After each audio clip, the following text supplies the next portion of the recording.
베드로후서. 이 편지는 베드로전서와 마찬가지로 같은 교회 공동체들에게 보내졌고 또 같은 장소의 로마에서 쓰여진 것으로 보입니다. 베드로는 그가 머지않아 죽을 것이란 사실을 직감했고, 초기 전승의 기록에 따르면 베드로는 로마 황제 네로의 재위 기간 중 로마 당국에 의해 처형됐습니다. 그래서 이 편지는 베드로의 고별사와 같은 역할을 하죠. 그는 예수님을 따르는 사람들은 성장을 멈춰서는 안 된다는 마지막 도전으로 말문을 엽니다. 그 다음으로 교회 공동체 안에서 그리스도인들을 잘못된 방향으로 이끌어가는 점점 늘어가는 타락한 교사들에 대한 두 가지의 마지막 경고가 이어집니다. 첫째로 그들의 타락한 삶의 방식과 또 둘째로 그들의 왜곡된 신학에 대해 다루죠. 편지를 통틀어 베드로는 그 교사들에 의해 야기된 베드로와 다른 사도들에 대한 비난에 대해서 반박하고 있습니다. 또한 베드로의 목적은 이러한 교회 공동체들의 권위를 세우고 신뢰를 회복하기 위한 것입니다. 그래서 베드로는 예수님을 통해 하나님은 자신의 신성한 본성을 담는 데 참여하도록 사람들을 초청하셨다는 사실을 상기시킵니다. 이는 하나님의 영원한 생명과 사랑을 나누기 위한 것이며 너무나 경이롭고 또한 일생에 걸친 응답을 요구하는 것이죠. 그 선물을 받는다는 건 하나님의 신성한 본성과 같은 인격의 특성으로 성장하겠다는 헌신을 의미합니다. 베드로는 여기에 신성한 성품을 얻기 위해 노력해야 할 7가지의 특성 리스트를 보여주는데, 선함, 지식, 절제, 인내, 경건, 형제우애, 그리고 마지막 한 가지 모든 것들을 아우르는 사랑을 말하고 있습니다. 예수님에 따르면 사랑이란 다른 사람들의 잘됨을 위해 그들의 어떤 반응이 있더라도 또는 어떤 희생이 따르더라도 헌신하는 것을 의미합니다.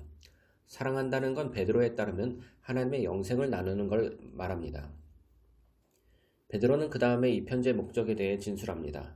이는 다음 세대에게 전해질 수 있는 그의 가르침의 기념비와 같은 역할을 할 겁니다. 왜냐하면 그는 직접 전해주는 것보다 더 오래 있지 않을 것이기 때문입니다. 그가 죽기 전에 그는 사도들과 예수님의 가르침을 왜곡하는 타락한 교사들에 의해 생겨난 고발과 반대들에 대해 다루고 싶었습니다. 그래서 베드로는 회의론자들에 의해 반복해서 제기된 현재와 미래에 대해서 다룹니다. 즉 다시 말해 베드로와 사도들은 죽음에서 부활하신 예수님에 대한 이야기를 지어냈다고, 그리고 예수님은 실제로 어느 날 이 세상의 왕으로 돌아오지는 않을 것이라고 그 거짓 교사들이 말했던 것이죠. 그래서 베드로는 예수님이 변화된 모습으로 산에서 계셨던 강력한 순간에 대해 그의 눈으로 본 증언을 이야기합니다. 마가복음 9장의 이야기를 기억해 보시기 바랍니다. 사도들은 예수님이 왕으로 오르신 모습을 보았고, 그의 부활은 그가 실제로 왕으로 살아계시다는 것을 의미하며 언젠가 이 세상을 구하러 돌아오실 거란 것을 의미합니다. 그래서 미래의 예수님의 재림으로 하나님의 나라가 임하고, 이는 모든 고대의 성서가 가르쳐왔던 것들이 완성될 것을 말합니다. 구약의 선지서들의 말씀들은 상상력으로 날조된 것이 아니었습니다. 오히려 인간이 쓴 성서와 인간이신 예수님을 통하여 하나님은 우리에게 말씀하셨습니다. 다음 부분에서 베드로는 교회 안의 타락한 교사들에 의해 커져가는 위협들을 말합니다. 그리고 그는 그들이 제기하는 반론에 집중합니다. 먼저 그 교사들은 하나님이 모든 사람들의 선택에 대한 책임을 물으실 최후의 심판에 대한 신념을 거부했습니다. 이러한 거부는 예수님의 가르침을 무시하고 돈과 섹스에 대해 허용하기 편하게 만듭니다.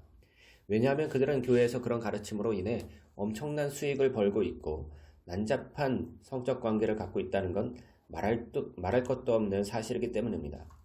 그러나 베드로는 수신자들에게 하나님은 주의 공의로 반란에 대해 대응하실 것이며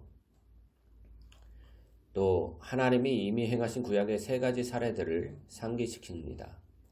그는 우선 창세기 6장에 나온 하나님의 아들들의 이야기에 대해 언급하는데, 이는 유명한 유대 작품 중 당시 에녹 1서라 불렸던 것을 해석한 것입니다.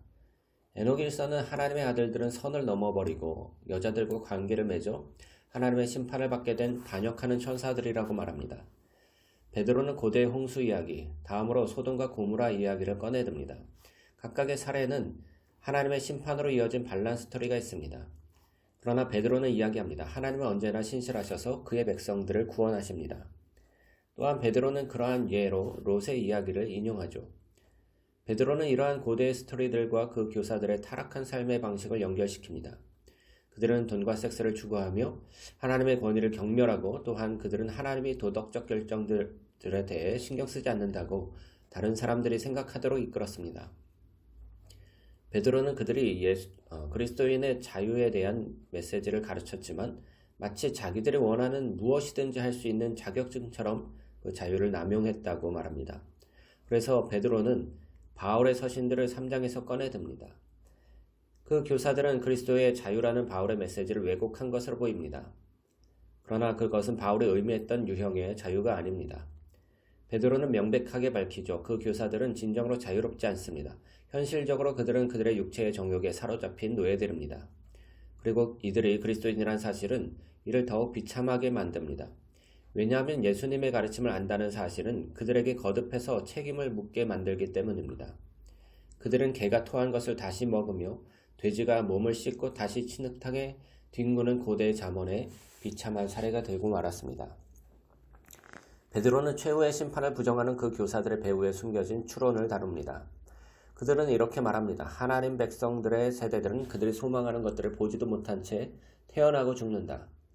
그렇다면 예수님이 다시 오시리라는 약속은 도대체 어디 있는가? 베드로는 이러한 반대가 얼마나 근시안적인 발상인지 보여줍니다. 주위를 둘러보시오. 베드로가 말합니다. 우리가 살고 있는 이 놀라운 세상을 말이오. 우리가 존재하는 이 사실은 과거에도 같은 순간이었다는 것을 의미합니다. 하나님의 말씀은 극적인 방식으로 개입하셔서 무에서 유를 만드시고 혼돈에서 질서를 만드셨습니다. 그래서 주께서는 한 번 더 그렇게 하실 수 있습니다. 여기서 진정한 질문은 하나님은 왜 이렇게 시간을 끄시는 건가입니다. 그러나 베드로는 우리 인간이 가진 시간의 개념은 극도로 제한되어 있다는 사실을 상기시켜 줍니다. 하나님이 행하신 일들을 통해 시간의 확장은 우리의 아주 짧은 인생 틀 안에 깔끔하게 들어맞지는 않습니다. 이러한 기나긴 시간은 실제로 하나님의 오래 참으심을 보여주는 사인입니다. 왜냐하면 각각의 세대들은 자신들의 이기심을 인정하는 기회를 얻었고 하나님의 관대하신 은혜 앞에 회개했기 때문입니다. 그리고 하나님의 은혜는 주의 날이 임하는 스토리를 이끌어냅니다.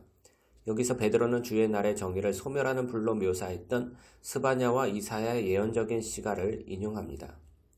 베드로는 하늘이 없어지고 천체가 불에 의해 녹아버릴 것이라고 말합니다.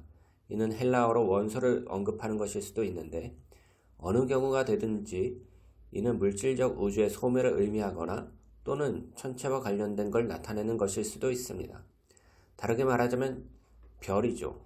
이는 베드로가 인용했던 이사야 34장에서 뜻하는 단어입니다. 이러한 경우에 이 문장은 하늘이 벗겨져 나가는 것에 대한 비유이며 이를테면 모든 것을 바라보시는 하나님 앞을 뜻합니다. 그래서 베드로는 주의 날이 땅과 그 중에 있는 모든 일이 드러나리로다 라고 말한 것입니다. 하나님의 소멸하시는 공의의 궁극적인 목적은 물질적 우주를 폐기하려는 게 아닙니다. 오히려 악과 불의를 드러내고 이를 제하려는 데 있습니다. 그리하여 새 하늘과 새 땅이 드러날 수 있습니다. 그것은 하나님의 사랑과 하나님을 알며 하나님을 사랑하고 그들의 이웃을 자신처럼 사랑하는 사람들과 의로움으로 충만한 곳입니다. 베드로는 이것이 예수님과 모든 사도들 그리고 바울이 전파했던 진정한 그리스도인의 소망이라고 말하며 결론 짓습니다. 바울의 서신은 당신이 문맥을 무시할 경우 오해할 수도 있습니다. 하지만 모든 사도들은 같은 이야기를 하고 있습니다. 그리고 베드로는 그의 마지막 인사를 교회에게 전합니다. 베드로 후서에서 느껴지는 어조는 꽤 강합니다. 하지만 그의 열정은 하나님이 이 세상을 사랑하시며 그가 예수님을 통해 구원받았다는 강한 확신에서 나옵니다. 그래서 이는 하나님의 사랑은 주가 사랑하시는 세상을 파괴하는 죄와 불의를 직면하고 다루어야 한다는 걸 의미하며 또한 하나님의 시간에 주께서 인간과 우주를 위한 새로운 미래를 여실 것이라는 사실을 의미합니다. 그래서 베드로후서는 온 세상에 넓고 광활한 비전의 소망을 갖고 있으며 또한 이는 우리에게 주어진 매일의 일상을 검토하도록 도전합니다. 이것이 베드로후서의 전체 내용입니다.